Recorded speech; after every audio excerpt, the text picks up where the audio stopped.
Hello, Chloe and Adrian. Congratulations sa inyo. At I am really truly rejoicing with you sa inyong relationship. And uh, truly, ang Panginoon ay napakabuti at I believe siya yung nag-answer sa mga prayers para sa inyong dalawa. At pinagtagpo niya yung inyong landas, kumbaga. And thank you sa Lord dahil nga yung timing, I believe, ay timing ng Panginoon. So ito yung video na aking pangako, bagamat hindi nga kami makaka-join dun sa wedding, but I hope itong teaching na ito ay maging blessing sa inyong dalawa, especially sa pagpasok nyo sa bagong journey, sa bagong aspect ng buhay nyo, yung pagiging mag-asawa. And yung scripture na babasahin ko ay galing sa Genesis chapter 2, verse 18 to 25. Ayun yung unang-unang instruction ng Panginoon about marriage relationship. So, babasahin ko from the New Century Version. Ito yung Genesis chapter 2, verse 18 to 25. Then the Lord God said, "It is not good for the man to be alone. I will make a helper who is right for him." From the ground God formed every wild animal and every bird in the sky, and he brought them to the man, so the man could name them. Whatever the man called each living thing, that became its name. The man gave names to all the tame animals, to the birds in the sky, and to all the wild animals. But Adam did not find a helper that was right for him. So the Lord God caused the man to sleep very deeply, and while he was asleep, God removed one of the man's ribs. Then God closed up the man's skin at the place where he took the rib. The Lord God used the rib from the man to make a woman, and then he brought the woman to the man. Verse 23, and the man said, "Now this is someone whose bones came from my bones, whose body came from my body. I will call her woman because she was taken out of man." So a man will leave his father and mother and be united with his wife, and the two will become one body. The man and his wife were naked, but they were not ashamed. So yun yung last verse, yung verse 25. So Genesis chapter 2, verse 18 to 25 yung passage na binasa ko. So ang ating lesson ngayon, dalawang lesson nga ito tulad ng nasabi ko. Yung una ngayon, which is about the cup of a fruitful marriage relationship. Yung CAP, ibig sabihin yung CAP. May meaning yung bawat letter na yun, mamaya i-explain ko yun sa inyo. And yun yung first lesson natin, the CAP of a fruitful marriage relationship. Tapos yung pangalawa, next video, di ko lang alam kung matapos ko ngayon. Pero pag pinadala ko to sa inyo, ay siguro dalawang file. Yung second lesson is the CAP of a fulfilling marriage relationship. So itong una, fruitful marriage relationship. Yung pangalawa, fulfilling. I believe yung expectation nyo sa marriage relationship would be a fruitful one. And then nandun din yung expectation nyo to be a fulfilling marriage relationship. Sa ating mga Pilipino, di ba, meron nga tayong kasabihan na yung pag-aasawa, hindi kagaya ng mainit na pagkain o kanin na nilagay mo sa kutsara tapos sinubo mo. Pagkasubo mo, kung napaso ka, iluluwa mo na. Di ba? Kaya hindi yun ang talagang design ng Diyos sa marriage relationship. So, siguro yung tanong nga, pwedeng tanong nyo sa sarili nyo, what are your expectations before you get married? Kahit na medyo meron na kayong na-form na bonding o relationship, merong nung araw bago kami pinasal ni Tita Emma mo, Chloe, merong nagsabi sa amin noon na yung nag-undergo kasi kami ng ng counseling noon sa UST nung kinasal kami doon sa UST chapel. Sabi nung isang counselor, yung pag-aasawa nga, para bang talagang makikilala mo lang yung taong mapapangasawa mo until magsama kayo sa iisang bubong, magsama kayo natutulog, doon mo lang talaga makikilala, Pero yung kahit na araw-araw kayo nakikita, pero hindi kayo nagsasama sa isang bubong, hindi mo naman basta talaga makikilala pa yung isang tao, But anyway, bago ako magpatuloy, I wanna just pray first, a little bit of prayer, and then after that I'll continue with this teaching. So samahan niyo ako sa panalangin. Tunay nga, O Diyos, we are thankful and grateful na meron kaming Ama na katulad mo at Diyos na buhay na maaari naming lapitan at tawagan sa lahat ng sandali, Panginoon. Ikaw nga po yung Diyos na hindi limited with time and space, kaya patuloy na sa iyo kami nagpapasalamat sa oras na ito. Maraming salamat po sa buhay ni Chloe, ni Adrian, at sa kanilang naging desisyon to enter into a marriage relationship. We thank you, Lord, kung paano mo pinagtagpo yung landas nila. And as they prepare for this wedding, Panginoon, continue to bless them, continue to guide them. Prepare them not only for the ceremony, but also prepare them for the lifetime na magkakasama po sila bilang mag-asawa, Panginoon. Yung lahat ng mga magiging adjustment ay ikaw po ang maging sentro ng kanilang buhay, ng kanilang marriage relationship. Thank you that I can entrust them into your mighty hands. In the name of Jesus, our Lord and our Savior, I pray. Amen. Amen. So, siguro bago ko pagpatuloy yung message na to or study, explain ko lang konti yung background ng Genesis na binasa ko kanina. Kung mapapansin nyo, kung babalikan nyo yun, basahin nyo ulit. Kahit yung binasa ko, New Century Version, yung translation niya. So maraming ibang translation na pwede nyong basahin. Yung isang popular, yung New International Version or NIV. Pero kung mapapansin nyo, dun sa unang-unang part pa lang, yung Diyos, siya ang unang nakarecognize dun sa verse 18 ng chapter 2 Genesis. Sabi niya, the Lord God said, it is not good for man to be alone. So na-recognize na ng Diyos in His divine design and sovereignty, hindi niya dinesign yung tao para maging loner, mag-isa. Sabi niya, it's not good for man, or maybe we can say it's not good for man and woman to be alone. Tapos sabi niya, I will make a helper who is right for him or who is suitable for him. So I believe ang Diyos ang nag-allow na magkita yung landas nyo, si Adrian, si Chloe, para nga ma-fulfill ng Panginoon yung plano niya sa inyong buhay na yung bawat isa ay magkakasama kayo, yung tao o yung lalaki magkakaroon ng helpmeet. Sa ibang translation kasi helpmeet. But it doesn't mean yung helpmeet parang slave nung lalaki. It doesn't mean that way. Kita nyo yung kung saan kinuha ng Diyos yung babae. Di ba una kinrate niya yung lalaki. Tapos saan niya kinuha yung babae? Di ba dito sa ribs, malapit sa may heart sa left. Kung hindi nyo alam to, medically, scientifically speaking, dito sa left ribs nating mga lalaki, kulang tayo ng isang rib.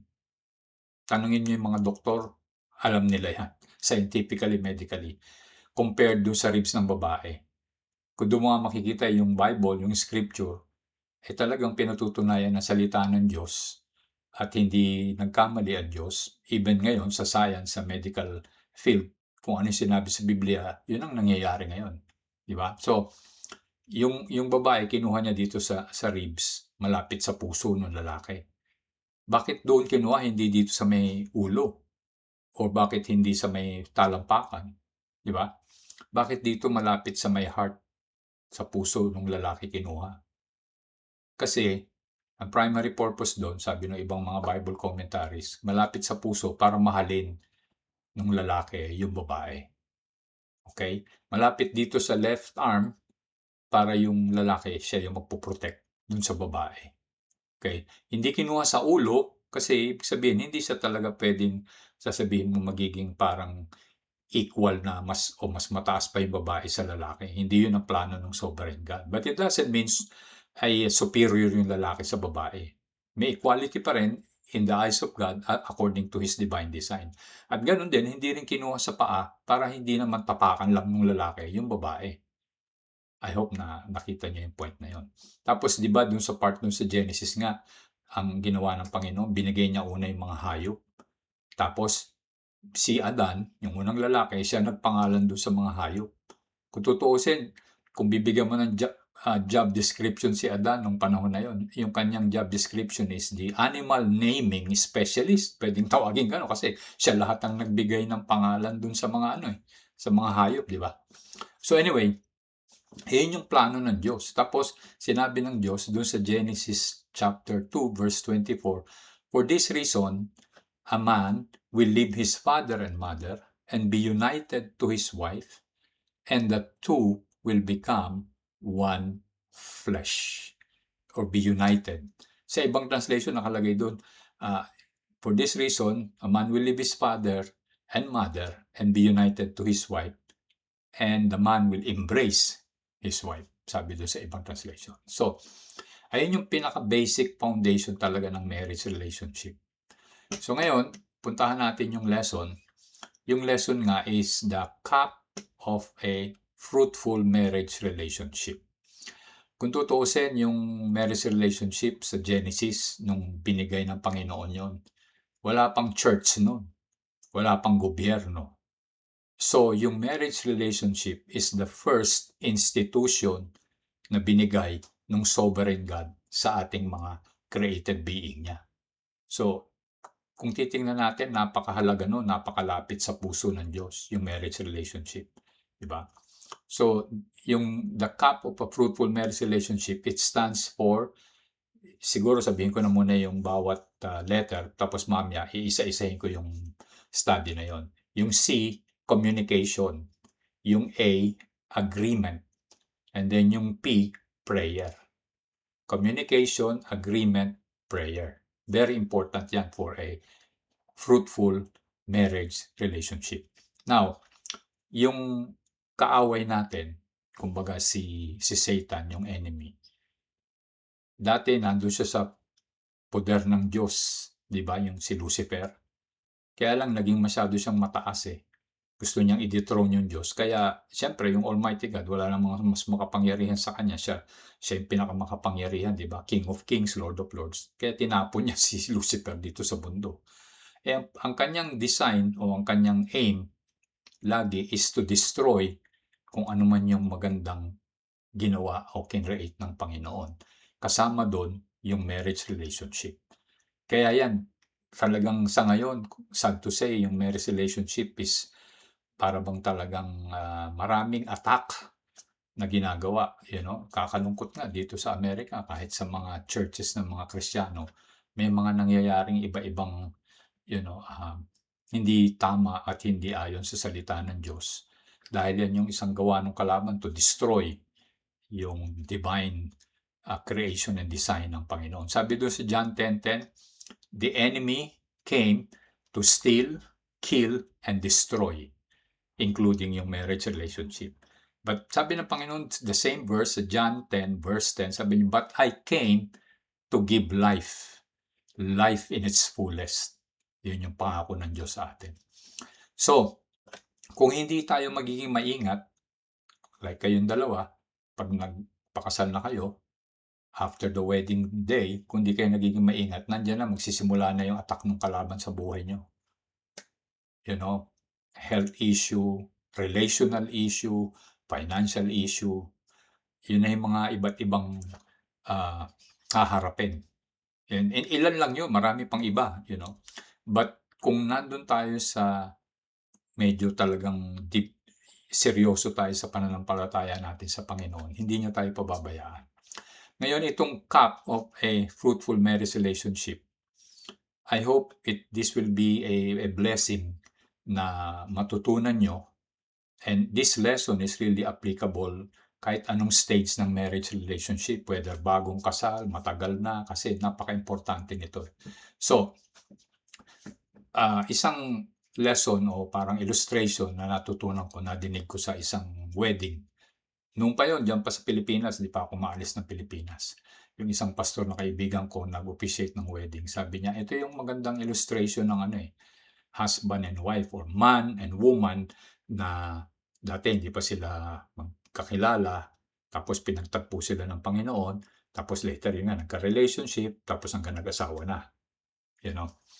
Ang sabi, ang isang studying dito sa US na parang naging popular, ika nga, yung first 7 years ng mag-asawa, yun yung adjustment period. Usually, normally. Hindi naman laging ganon. Maaring iba, 5 years lang, maaring, yun nga, iba nga, maaring more than 7 years. Pero, on the average, yung first 7 years ng husband and wife relationship, nandiyan yung mga adjustment. Now, tingnan nyo yung illustration na to. Pag titingnan mo yung dalawang river, halimbawa, ito isang river, tapos ito isang river. Sa una, tahimik silang kumbaga, dumadalo yung tubig. Tapos, there is a point na magtatagpo sila sa isang point na ganyan.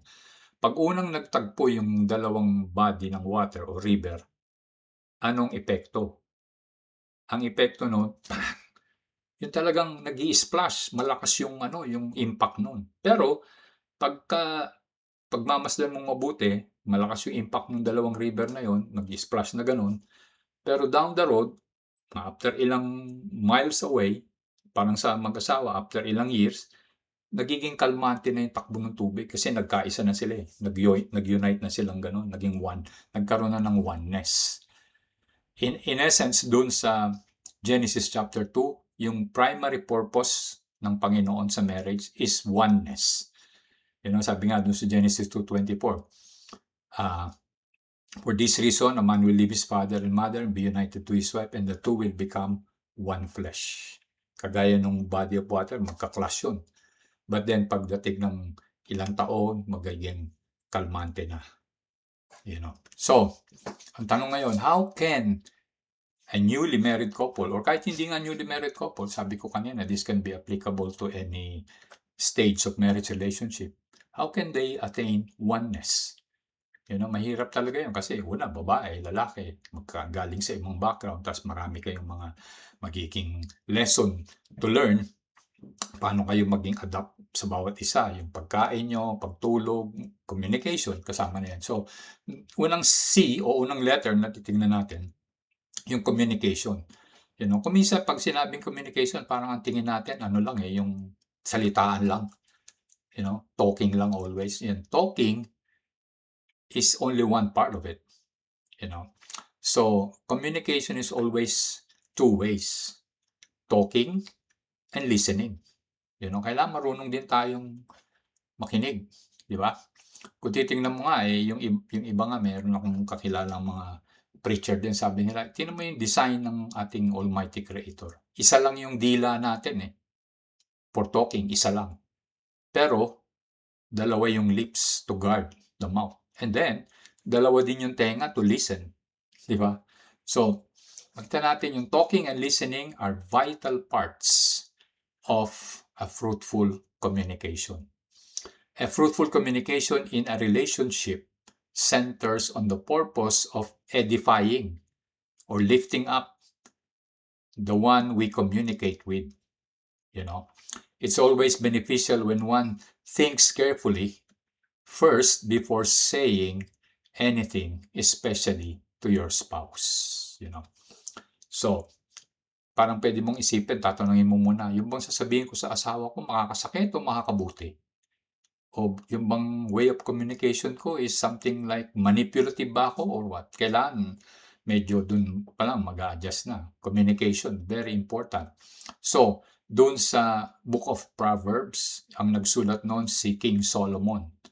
Si King Solomon, kung titingnan natin sa 1 Kings, isang Old Testament book, chapter 11, verse 3, meron siyang naging 700 na asawa. According to the passage in 1 Kings chapter 11, verse 3, he had 700 wives and 300 concubines. Imagine mo yun, 1,000 babae yung kanyang dinil. So, I would say he is an authority as far as communicating.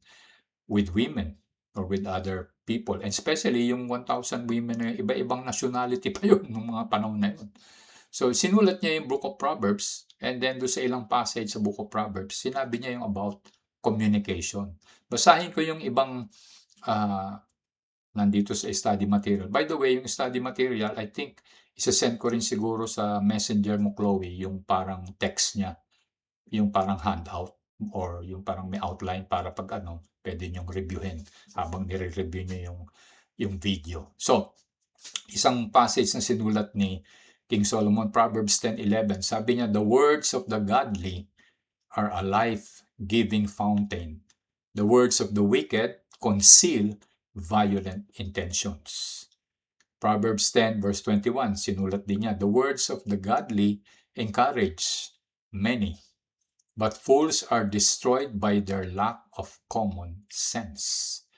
Proverbs 10:32, "The lips of the godly speak helpful words, but the mouth of the wicked speaks perverse words." So marami pang ibang sinulat si King Solomon sa Book of Proverbs. I would encourage nyo, basahin nyo yung Book of Proverbs. Kung meron kayong time later, it would be a very helpful resource para sa pagko-communicate ninyo sa isa't isa. So, like what I said, communication is two-way, not only talking, but it's also both talking and listening. Sometimes, mas mabuti pa yung makinig muna bago tayo magsasalita. Okay? So, yung second letter is agreement. Agreement.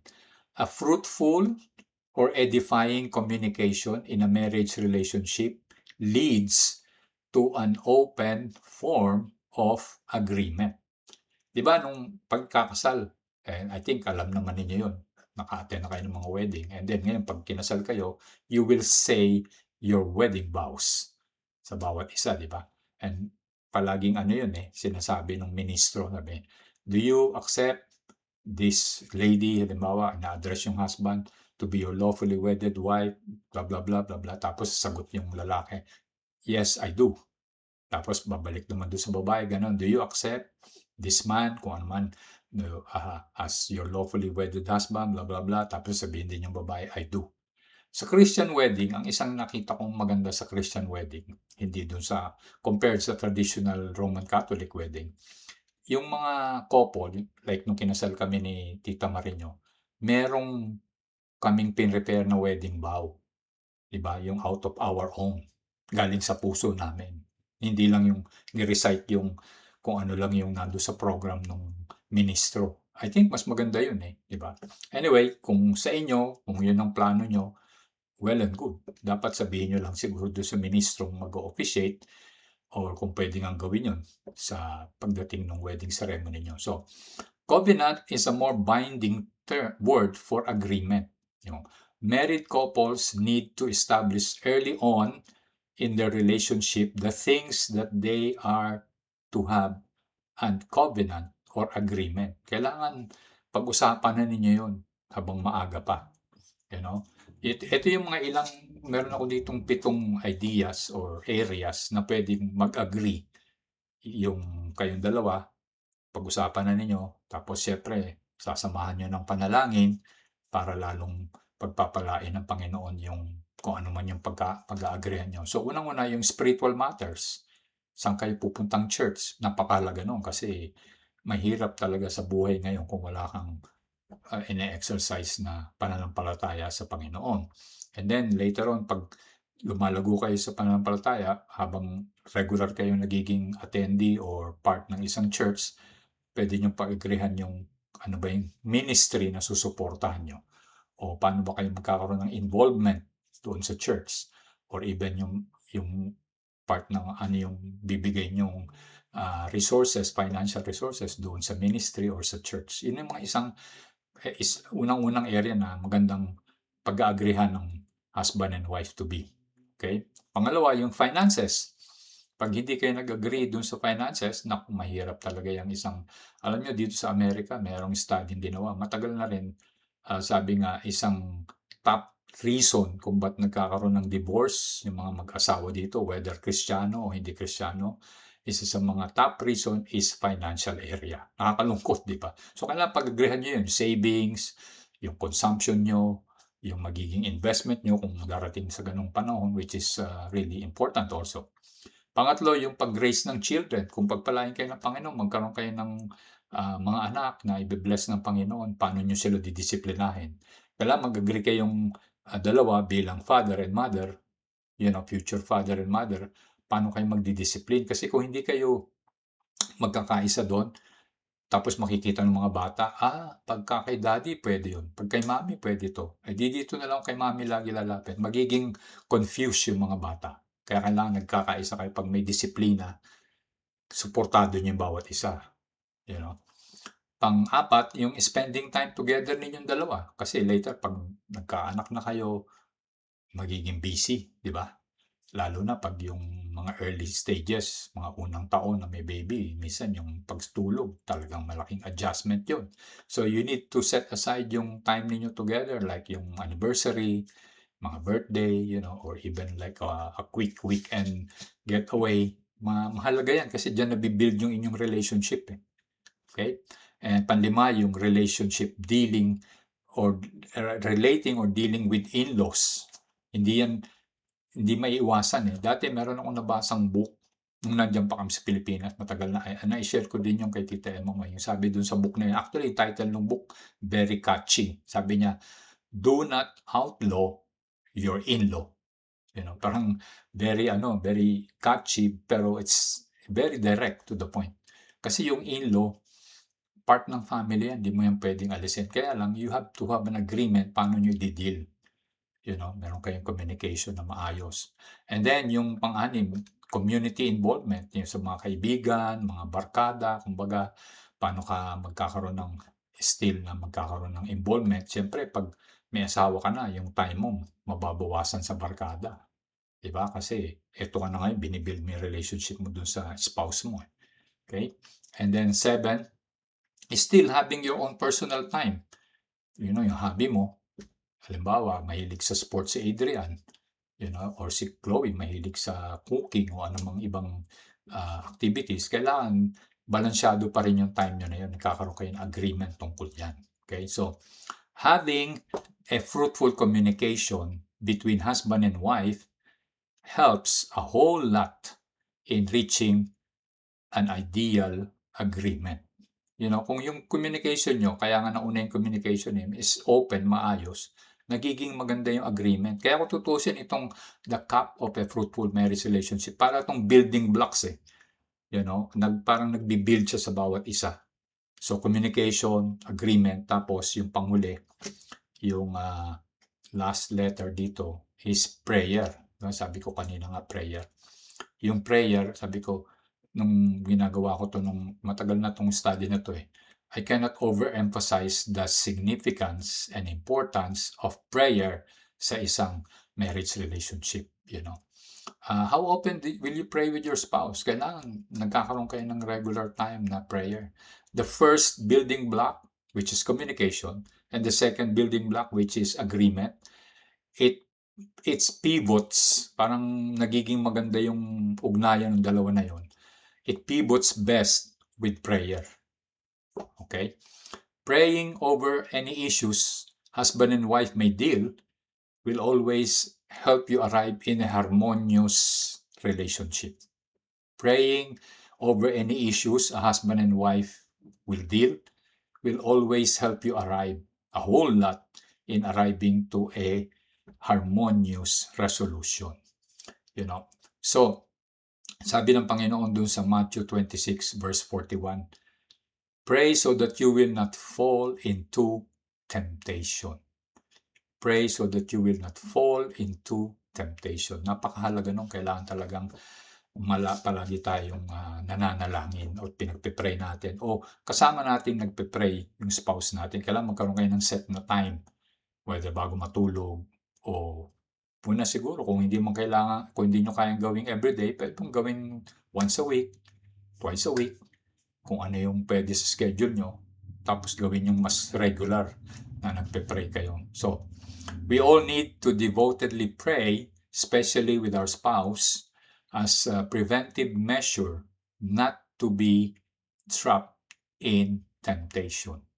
Mahalaga yun, di ba? Sabi nga nung kanina binasa ko, pray so that you will not fall into temptation. Yung sinabi ng Panginoon sa Garden of Gethsemane bago siya kinuha ng mga religious police nung araw, bago siya dinala sa Calvary at pinako sa krus. So, very important yun yung prayer.